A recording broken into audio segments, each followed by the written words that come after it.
At nung dumating ang aking panalangin ay hindi na maikupli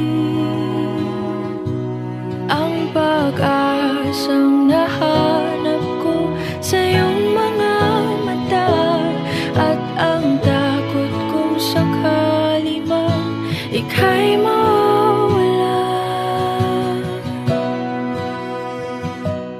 At ngayon, nandyan ka na, di mapaliwanag ang nadarama. Handa ako sa walang hanggan, di basahin, di ka sasaktan.